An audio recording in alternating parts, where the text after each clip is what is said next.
Great, thanks everyone. So what we're going to do is I had the conversation with all of you in topics we're going to cover. Just quickly, we'll talk about your organization's sustainability roadmap and vision. So we start with that. Second, we talk about how is your R&D changing? How's your focus in terms of how you're building products is changing? Third dimension we want to talk about is what the business model and changes in value chain in the industry. And fourth is what does it all mean from an talent perspective? Because everybody already is struggling for talent, and this is another additional skill we need the talent to have. And what are you driving, and how is your ecosystem architecture for sustainable engineering in the future? So those are broad areas we want to cover.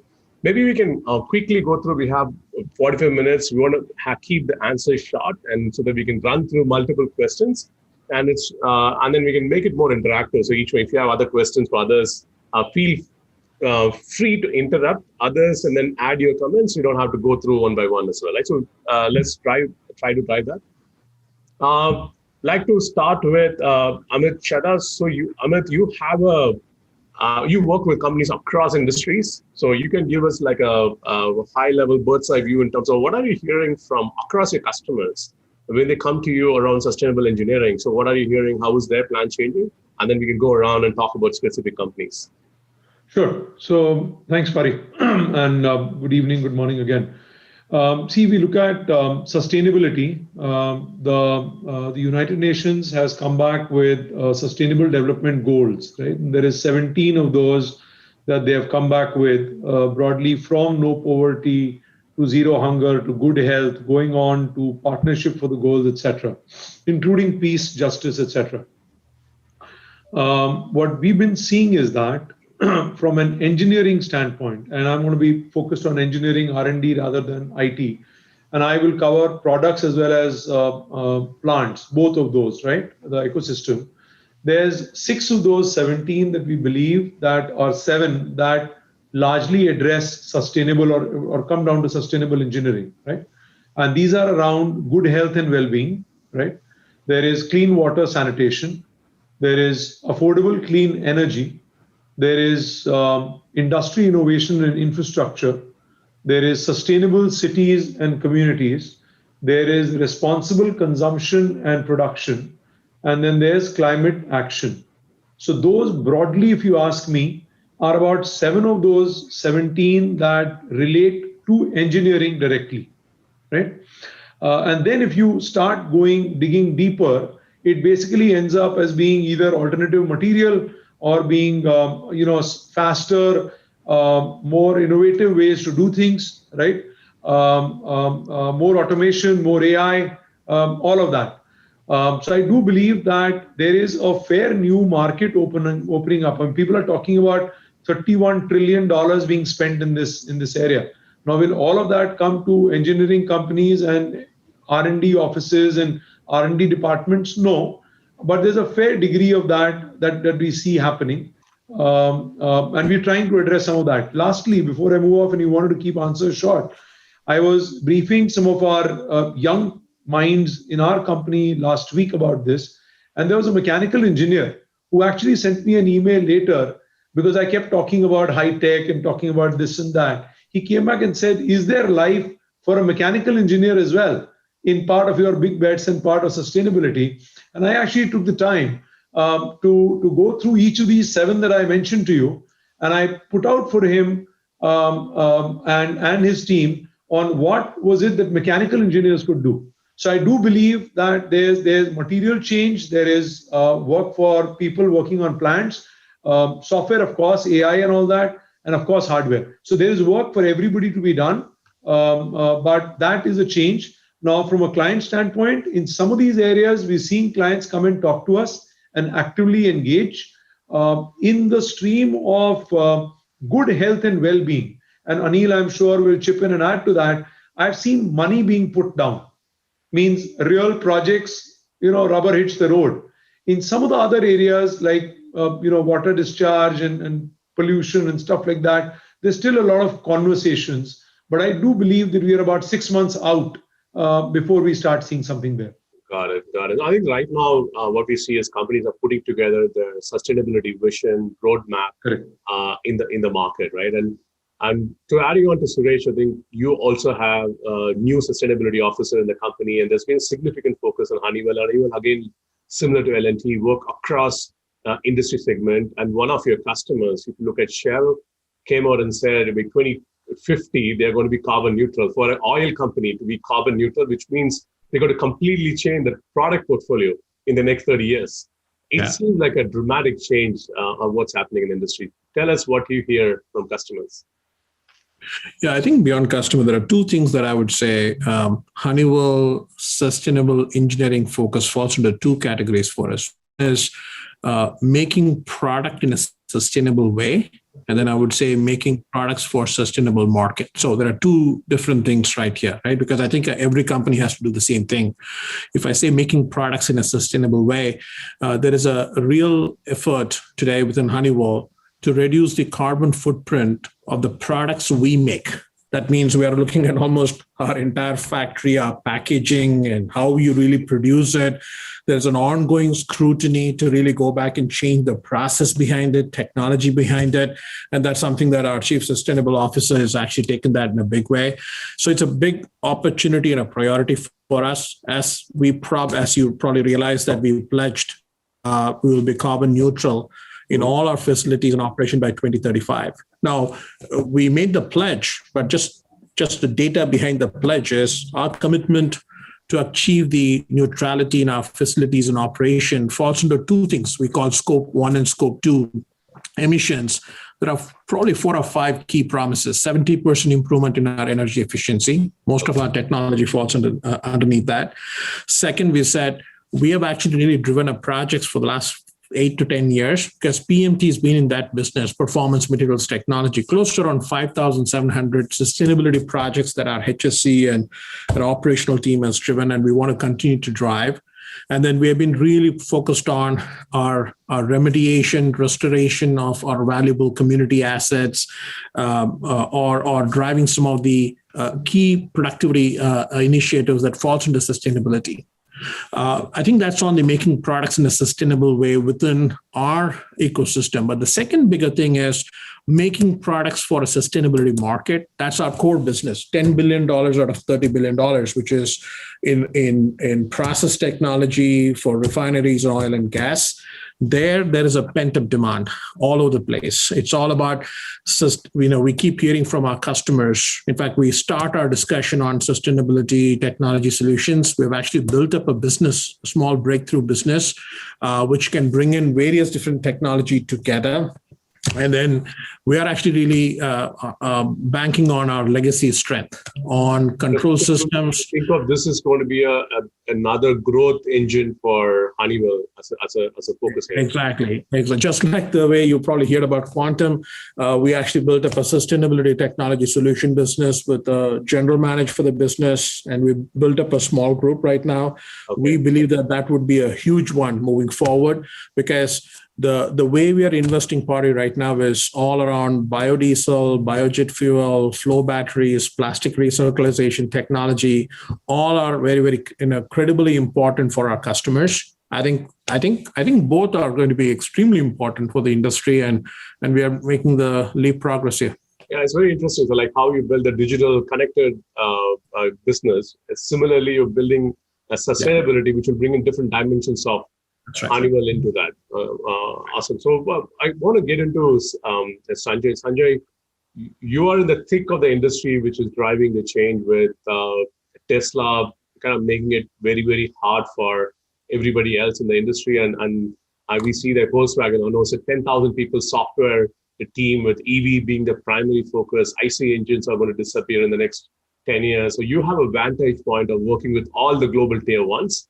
How do you see that? What's the role of automotive industry in kind of playing in this, in both in terms of industry itself and some fundamental innovation they're going to deliver, which is going to be adopted by other industries?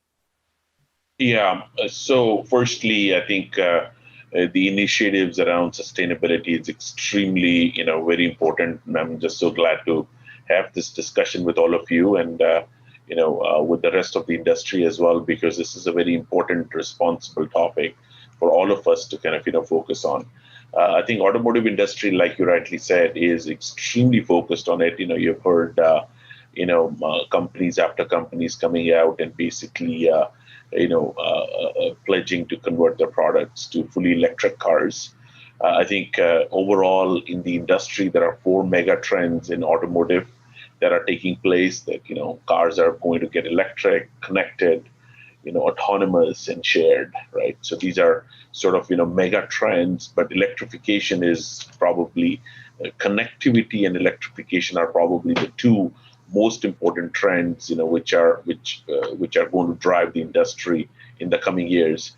So we're part of that. Cerence is part of that ecosystem to help drive that mega trend through our AI platform and AI software. So as a company, because we are a software company, we don't have factories, so we don't have to kind of do things like what Suresh talked about from a Honeywell standpoint. So you're carbon neutral today, probably, right? We're carbon neutral to start with, right? Yeah. But it doesn't really stop there. Right? We have to contribute towards, for example, on the electrification side, we're playing a very, very important role, because the biggest hesitation for a customer to adopt a electric car is that for years and years they are used to putting fuel in their car. And they are nervous that, what if I run out of fuel, right? And so kind of, building an AI system, which is very proactive in battery management and is constantly in touch with the driver and the passengers to make sure they know that they have enough charge. If they don't have charge, here are the locations where, you can charge. It's going to take you, 15 minutes and you can get so much battery charged again, right? So that bringing the comfort back into the drivers to adopt this sustainability technology like electrification is an extremely important role that our company and other companies play in our space. Got it. So it's a very, very interesting. So range concerns people have, you're able to address that with more AI technology, which allows them. Interesting. Now getting into Jason, you're basically like stitching together factories and automating these factories for our customers. Mm-hmm. And you also came out with a more sustainability vision for the organization. What are some of the highlights of what your focus is going to be? So, I think as we discussed previously, and thanks for the opportunity to speak today, Pari. For me, I kind of I view sustainability in kind of 3 vectors of energy and effort, and that's reduce, reuse, and renew. That's my personal view, at least. And so I think when we look at different programs that we have as Dematic, our focus along those lines is around products, people, and planet. So when we released our first annual sustainability report, it was structured around those pillars of products, people, and planet. And so I think a lot of what we're doing around products, Suresh hit on it. We're looking at finding ways to reduce the energy consumption, lightweighting materials of construction and fabrication for our equipment, trying to find ways to make the systems we provide more efficient. In the long run, what we're doing for the planet, if you think about our contribution, is we're making the supply chain more efficient. And so you could argue by virtue of what we're doing and how we're investing our talents and resources, we're helping to make the supply chain more efficient, reducing the CO2 footprint, making factories and distribution centers and fulfillment centers smaller, making sure that the CO2 per unit package, or however you want to measure it, is reduced over time when you talk about operations, for our customers and clients. So again, from a product standpoint, I think we're doing a lot of the same things that the other companies are doing. We're just really stretching technology to make sure that we're always at the forefront, using AI, using software, using our product expertise when it comes to automation and mechatronics.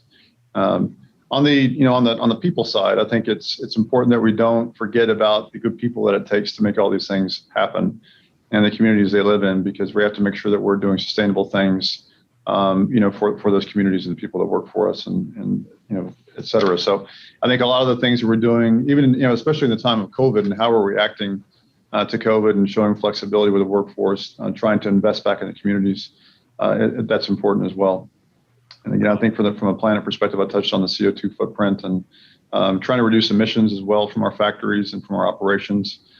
So again, it's about reducing, reuse, renew. And I think on the reduce, it's clear. Reuse, we're trying to reuse as much, or let's say make things out of materials that can be recycled and reused as a matter of our design basis. And renewing just makes sure that as we engineer new products, we're taking into account sustainability targets and goals in the course of doing that. So in a nutshell, that's kind of how we're viewing things, with a bit of a personal touch from my side. Got it. So we can get into more on the R&D as we get to the next question. But quickly, I want to get into Anil. Anil, and Jason mentioned about COVID and how, and that is one of the things about them focusing and investing in communities and people, and healthcare being in the center of what has happened in the last 18 months. And this healthcare delivery has changed quite significantly. And you're building some interesting technology in that area. So what's happening in the healthcare industry around sustainability? What do we foresee in the next few years? Sure. So I think, the sustainability for healthcare is more in two broad categories in my view, right? One is the sustainability in terms of the cost. US spends almost like 20% of its GDP in healthcare, $3.8 trillion out of economy of $21 trillion. Is non-sustainable. So the cost is a big issue for the industry to move forward unless we do something about it. So US has the cost issue of sustainability, and countries like India has accessibility issue. If you go to any government hospital in India, you will see, lines and lines of people waiting to see a physician. When the physicians come in the office, there is sort of like 50 people outside his door, and there are people sort of like stopping them to get into the chamber of the physician. So there's an accessibility issue. So I think at the very broad level, we have to see what the payers, providers can actually do to make it more sustainable business, sustainable industry. So in US, I will give you a little bit of perspective on the US side. So US is actually, the largest payer is Center for Medicare and Medicaid. They pay almost like 51% of the care. Here, the patients don't pay.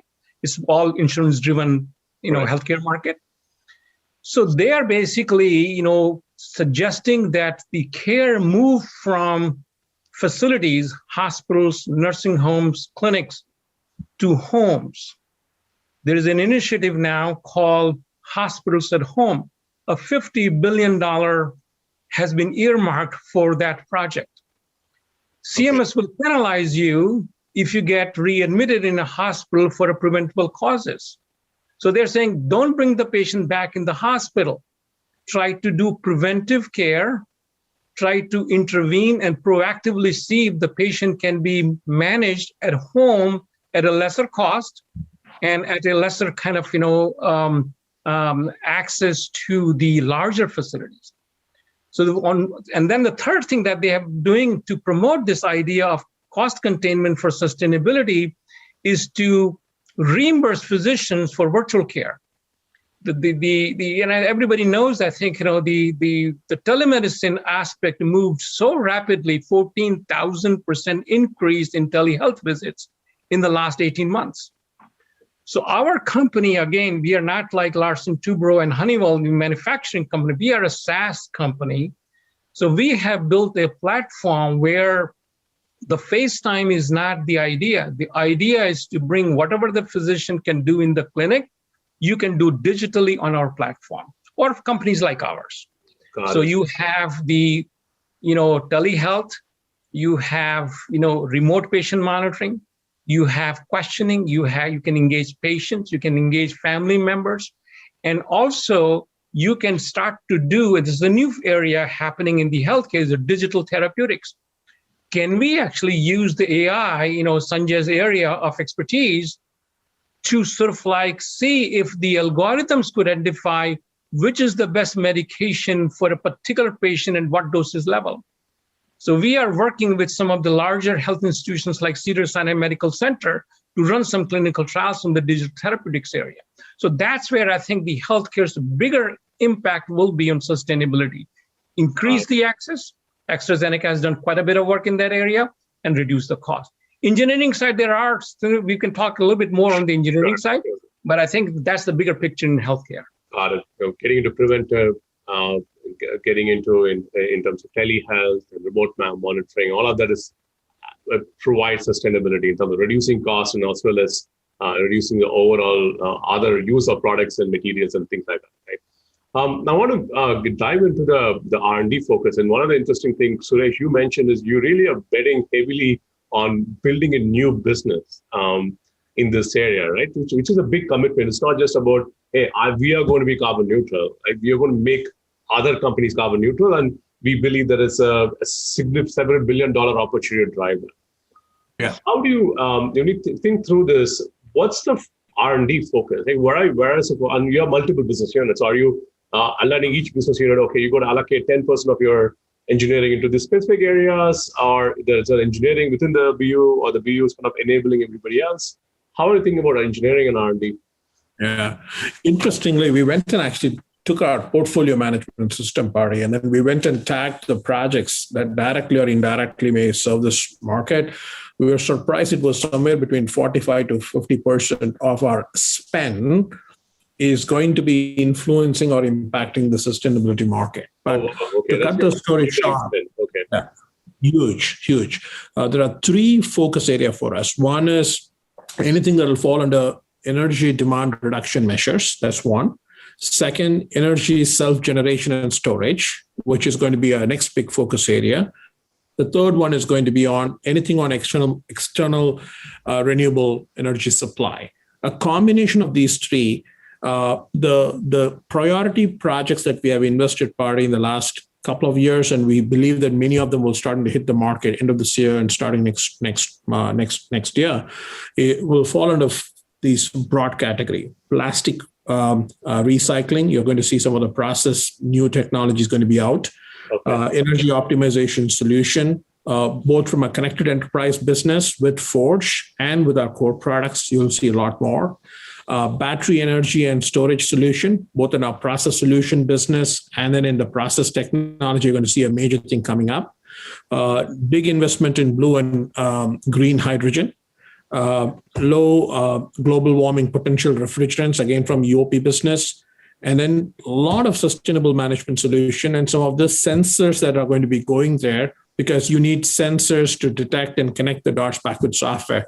So the reason we built it is just like, as you said, in a connected enterprise, we've been doing 100 different ways of developing software and AI and everything else. We kind of really brought them together. So we have a president for the business, Ben Owens, who had been in our process business for last 10, 15 years. Now he's actually built a business. We are moving all the portfolio together, and he's actually leading the discussion, one, portfolio investments, starting to build a pipeline with our customers, selling the sustainable value proposition. So it's a very early days right now. I think if anybody wants to have a discussion with us, I think that is the right spot to actually have any conversation with them. But well established foundation today.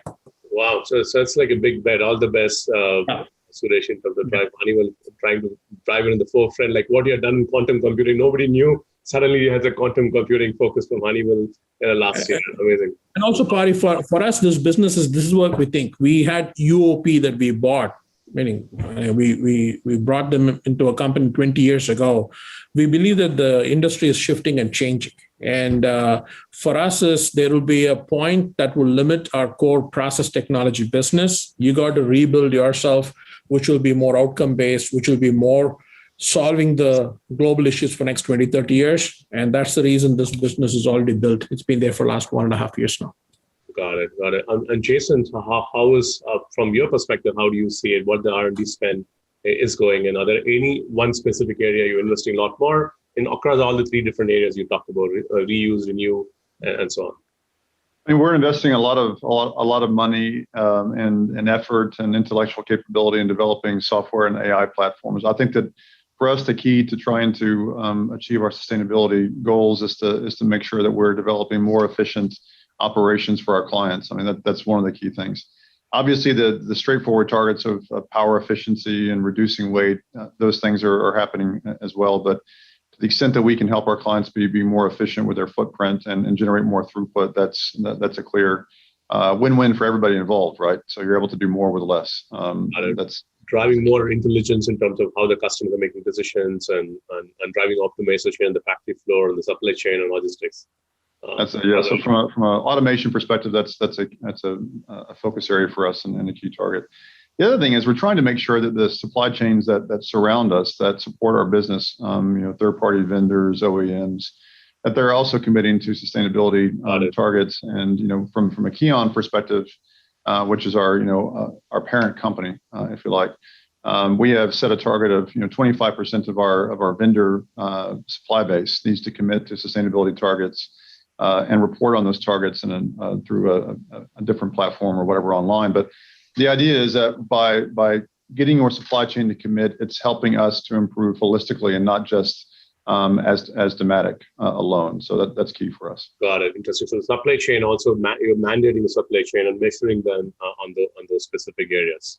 Super. And you also talked about AI and Sanjay, coming back to you. So what do you see a role of AI in driving sustainability? One, and Jason talked about, is optimization in factories and automation. So what are some of the other dimensions you see, your discussions with all the different OEMs? Yeah, so it's the impact is huge, and it's not just only AI. It's about AI and using smart and connected devices and analytics and all that stuff all combined. Becomes the core of the technology. Firstly, as I said earlier, in automotive industry, electrification is a mega contribution towards sustainability, right? So this is happening. It's happening around the world. This is not stoppable anymore. This will happen. You will all drive electric cars in our lives. That's the prediction, right? If you don't own one, you will own one, because that's the all the OEMs are moving towards only electric car productions by 2025, 2030 timeframe. You cannot sell a non-electric car in California starting 2035, I think, right? Something like that. In the big infrastructure bill that Joe Biden is pushing, there is a huge. The talks broke before he left for UK. So, but they will pass something for sure. And I think electrification once again, and having a major charging network in US is part of that bill, and not just US. I see this everywhere. In India, Ola is putting out the biggest two-wheeler factory, right, in South India to basically produce 6 to 10 million two-wheelers per year, right? That's going to be one of the biggest two-wheeler factory in the world, right? So, and it's all electric, right? So, but the interesting thing is that the contribution that technology is making to make this happen is, AI clearly is one from a learning and intelligence standpoint, but also, the smart and connected devices, etc. For example, all the charging points, need to be connected. The charging points, when is available or when is charging a car, that should be monitored and reported to the user. When a car is fully charged, there's no point leaving the car, connected. It's sort of like you going and parking in front of a fuel pump. You start pumping your fuel automatically, and then you walk away for 2 hours. No, you can't do that. Once your gas is fully pumped, you are supposed to move your car away so that somebody else can use that spot. In electrification, that is not there yet, right? Because people just plug their cars and they stay parked in that location forever, for the next 8 hours. That's not on. There needs to be a smart and connected way of telling the user, hey, your car is fully charged now, move it on so that somebody else can come in. Right? All these autonomous aspects and move to another parking slot. That is right. That is right. So this is all of this is coming together in the infrastructure that all the companies, OEMs, tier ones, companies like ours, others are basically building, and it's going to play a very important role in driving that sustainability kind of future, because as we all know, automotives do contribute a lot in emissions, right? And if that can be all electrified, that's going to be good for all of us and our planet here. Yeah, that's it's a great insights, Sanjay. So I want to go into Amit. Amit, you heard some interesting aspects in terms of where the investment. There's in digital, there's in AI technologies, and material, into the material science, energy optimization. Talked about supply chain transparency in terms of how they're driving it. So there are a lot of commonalities across all of these industries, right? But what Sanjay spoke about, Jason spoke about, Suresh. So what are the kind of investments as an engineering provider? Are you building labs in these areas? Are you trying to cross leverage industry expertise across? So how are you thinking about it? Is there a business opportunity for you, or are you tactically tackling based on what the customers are asking you to do? So 2 or 3 things, right? As we see, and I know Sanjay spoke to it as well around electric charging. And I myself worry about the fact that if I was to buy an electric car, how long will I have to waste time to charge my car if I was to drive from here to New Jersey? I mean, that's my metrics, and see how long will I have to be at a gas station to recharge. But having said that, I'll take 2 or 3 things that we're doing about it, right? I talked about it. So earlier this calendar year, as a company, we came together and we've identified 6 big bets that we will focus our energies on as an engineering and technology company. Sustainability is one of the 6 big bets, with the other 5 being around digital manufacturing, AI for digital products, electric autonomous connected vehicles, medtech, and 5G. So those are our 6 big bets that we've identified. In some level, some of these multiple bets also align to sustainability. Yes, they do. I mean, they do. So if I may, so I may be running the electric bets separately again under the EACV category, but we've actually invested in 2 labs now for battery charging as well as battery management systems testing, and these are based in Bangalore, and we've been running at 100% capacity with enough capacity booked for the next 6-9 months now. And we actually set these up last year while the pandemic wave 1 came down in India, is when we launched both of these labs, taken it forward. I know that Suresh talked about sensors, right, being important. So we've actually invested in a sensor lab to figure out as to what kind of sensors, what kind of data can flow into it. And again, comes into the sustainability agenda for us, is a second proactive investment made with the company that we've got. Third that we're seeing is around energy management, if I may, and on the shop floor as well as in buildings. So we've got some of our own products that we've launched into the market about 6-9 months ago, 12 months ago, around both these aspects to see where it can go. So these are tools that people can leverage, use, etc.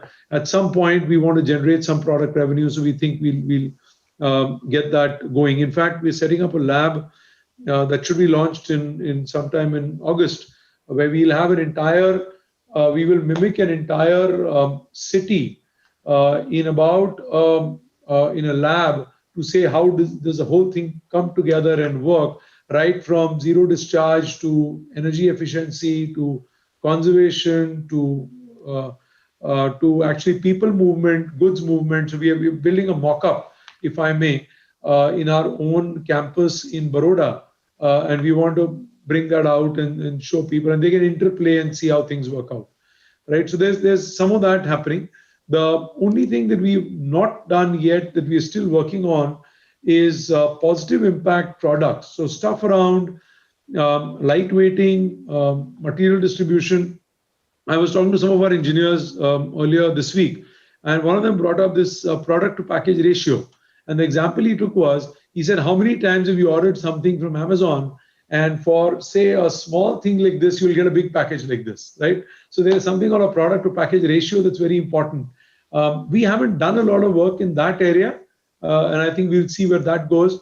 But there is clear investments that we've been making. I mean, as you're aware, Pari and I've shared with you, we take about between 1.5 to 2% of our revenues every year, and we reinvest it in labs and R&D, etc. As a company. And we actually did the same last year in spite of COVID, etc. Took some dings from the investors, but I think that's required for sustainability of the business more than the sustainability agenda. Interesting. I think you talked about Amazon as an example, and there are, I think Suresh and you work with Amazon very closely in terms of automating and other large retail companies. How is the business model changing? Because the reason why they're sending it out is, okay, there is X number of boxes, easy for me to optimize. There is a level of optimization which is being done, which sends them a toothpaste in a big box, right? Which is still, it works out for them. How is it changing? And how is business model changing, for example, for you, right? Is customers willing to pay more for some of the sustainable solutions, or and especially in the US right now, inflation is increasing, consumer inflation is increasing. We go to a consumer and say, it's going to be a sustainable product, but you got to pay another 10 cents more. Are they willing to pay in already an inflationary environment? So others can bring out their viewpoint, but very clearly, Pari, what we've seen is that number one, money is chasing talent and goods. I mean, that's a reality, right? We've seen that happen.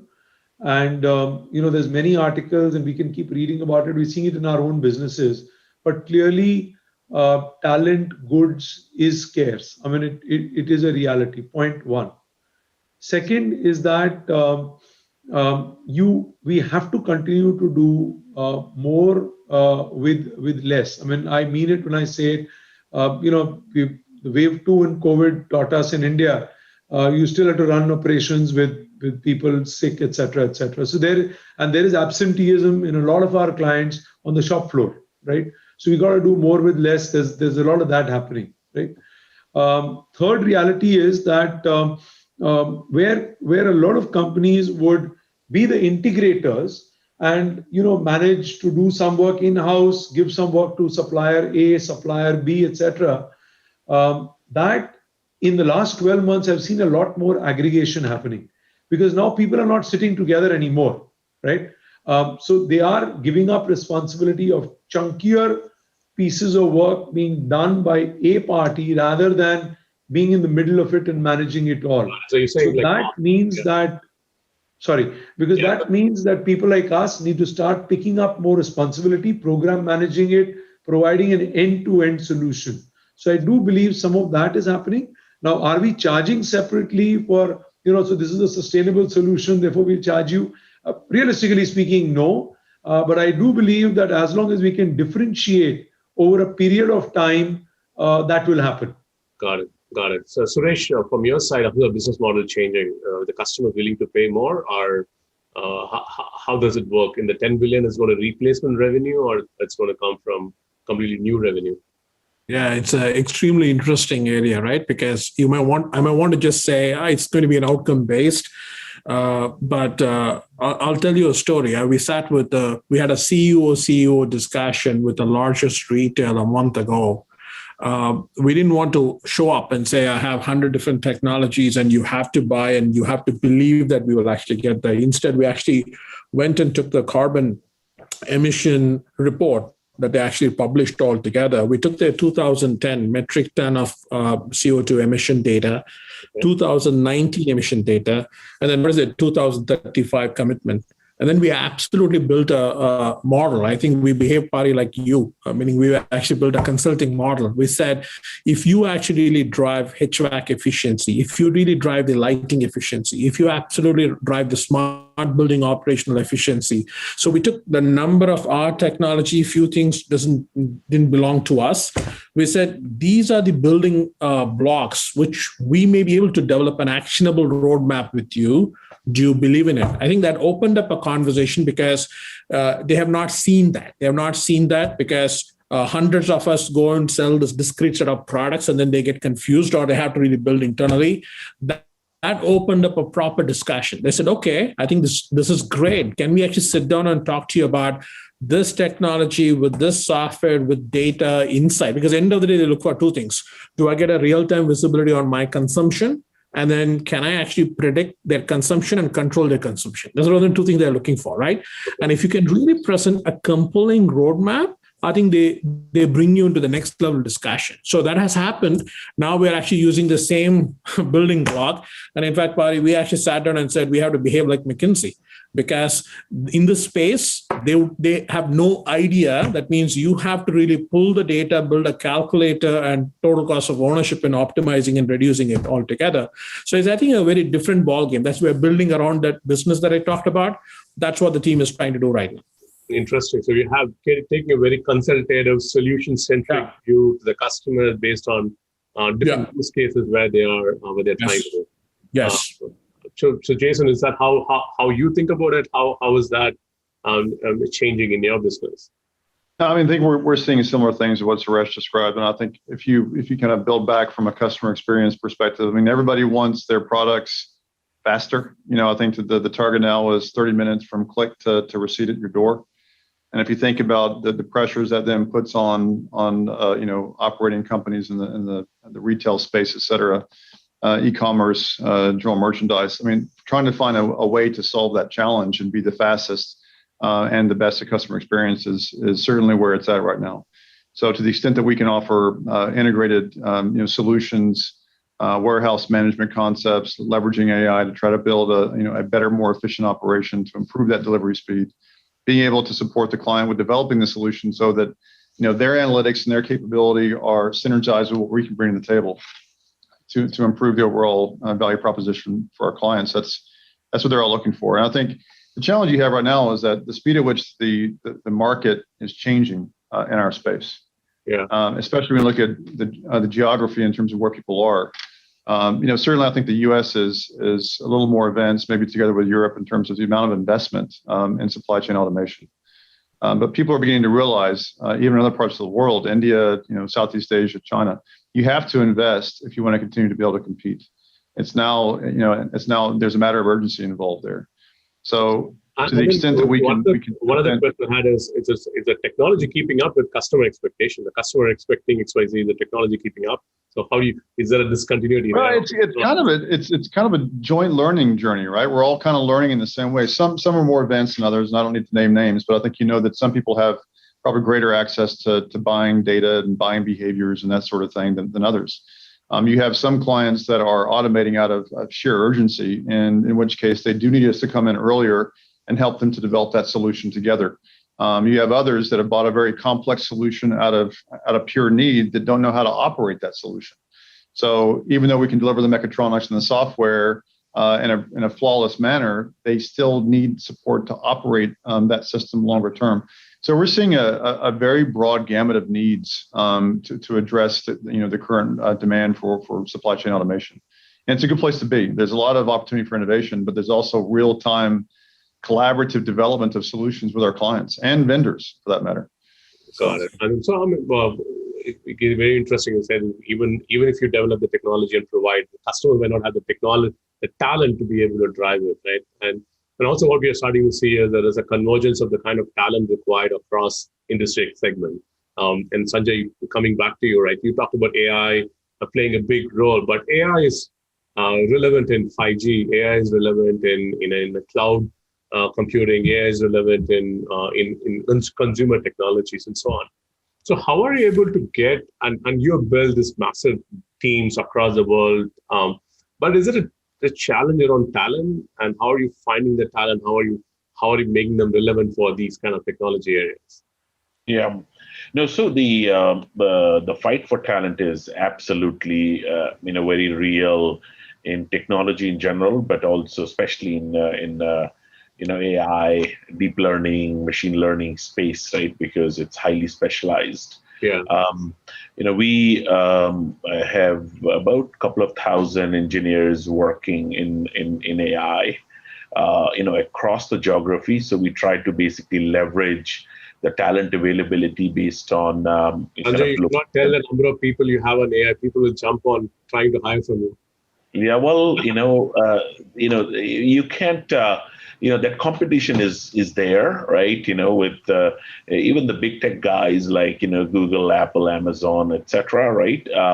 But I think the reason I feel, fairly comfortable with kind of, sharing some details from our company standpoint is because, we do have a workforce that's highly committed to our cause, right? So ultimately, it's my job to kind of make sure that that the team is aligned behind kind of what we stand for as a company and the innovations, etc., that we are trying to bring out and feel passionately about it to be part of our team, because end of the day, it's a free world, right? So people have choices to make. Purpose, linking to the purpose of the organization is very critical.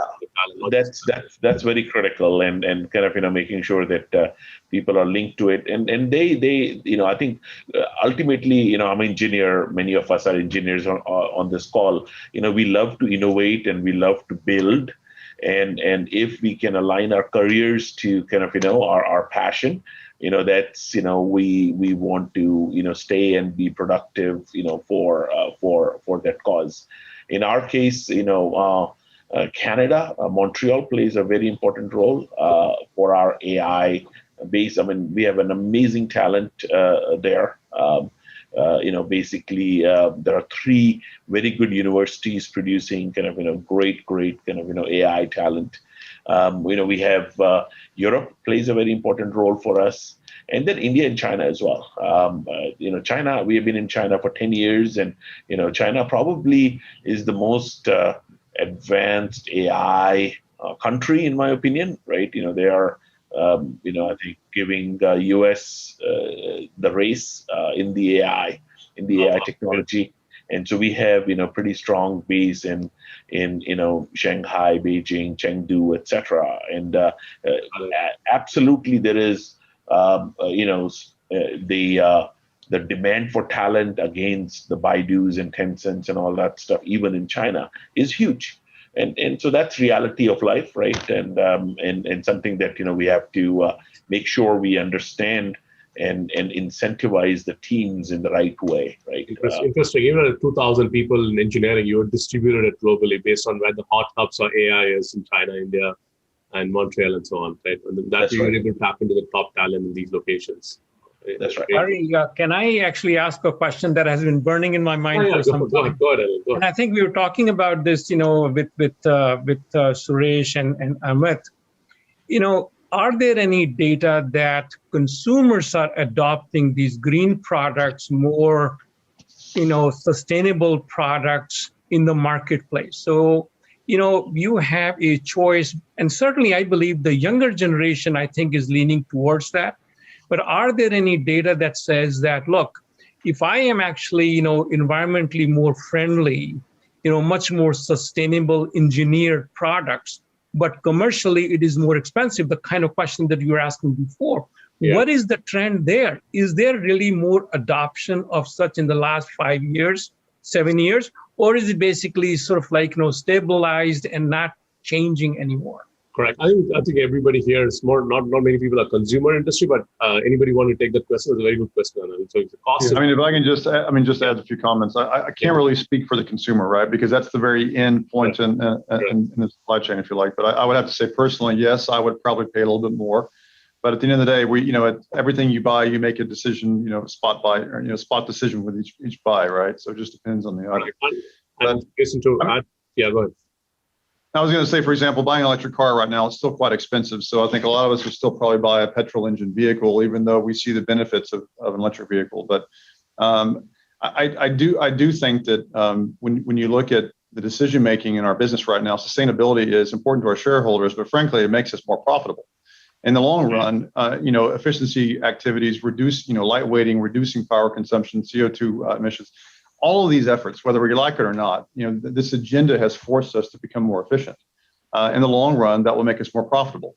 Maybe there was some myopia in the past about what the implications would be, but now we're beginning to see the benefits. And so I think that's now I think the agenda from an environmental perspective, as well as the business perspective, have converged, and we're at a point where it makes sense across the board, and that's why we're doing it. And I have an example. I think a friend of mine in California bought Tesla, and he actually compared the other car, the petrol the traditional car with Tesla, it actually turned out with a spreadsheet that actually Tesla was much more economical for him than the traditional cars. So he actually is obviously in engineering by background. He was saying I was making a decision, and then obviously there was some kind of incentives from the government also that he took advantage of. But in fact, it becomes much more economical in the long run than the traditional cars. That's the challenge, is developing that TCO value proposition, right? So, I mean, it's really Tesla has to do that on behalf of the consumer, because the consumer is not going to have the spreadsheet every time they do the calculation, right? So it has to go from culture to pure mathematics at some point, because not everybody has the money to spend on these vehicles unless they can see the long-term value, right? So I'll just say two things. One on to Anil's question. So one, from a consumable standpoint, what we've seen our customers doing the calculation. So be it soaps, be it detergents, be it some kind of beverages, etc. We have seen people willing to. So they basically differentiate their own products, and they've got environment friendly products as opposed to regular products, etc. And they do charge a premium, and they get paid that premium. So they are able to differentiate and get paid, right? And that comes in from Anil, what you mentioned about the demographics of the consumer changing, and therefore taking part of that. But is it really huge? I'm not sure, right? But it's getting there. It's slowly getting there when you see it, right? One. Second, in terms of at the work front, or our customers that run plants, etc., wastage is frowned upon across by any operator, plant operator, etc. So that consciousness, if you ask me, we've been seeing it for some time now, etc. Having said that, and maybe Suresh will pipe into this, and I think Jason talked about the ROI TCO calculator, right? Whenever you talk to clients about trying to do a transformation and on a digital shop floor, or get into more water, air, gas, electricity, steam being more regulated and more optimized, etc. There's this whole TCO thing that comes up along with the ROI calculator, and that's the phase that a lot of this stuff is in today. And that's broadly as I see it. Fine, I think we have like a couple of minutes. I know that all of you have to rush through.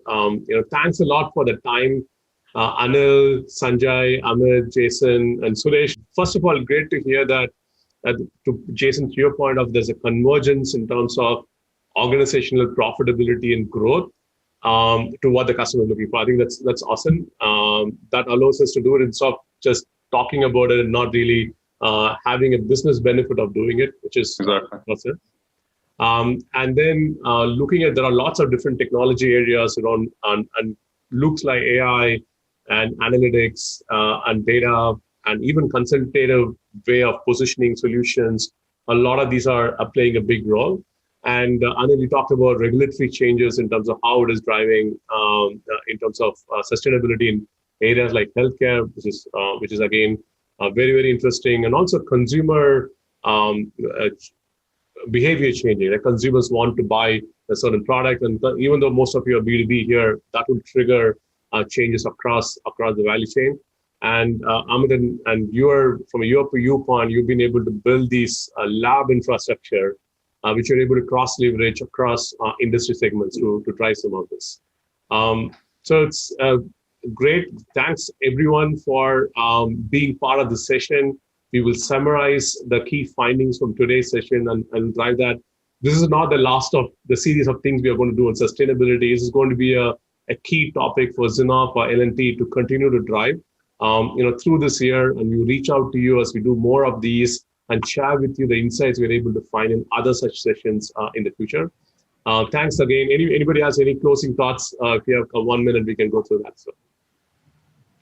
I mean, just from my side, thanks, Pari, for the opportunity to speak today. I think this is a super critical item for all of us, and I think it's important for our families, for our children, for the planet. So it's good for us to keep this at the forefront of dialogue between companies and communities. So thanks for this. Yeah, I will echo the same sentiment, Pari. I think thanks for this opportunity to participate, and I think you are promoting a very critical issue for the planet and for all of us. Yes, Sanjay, you were saying. Yeah, no, I said likewise, ditto.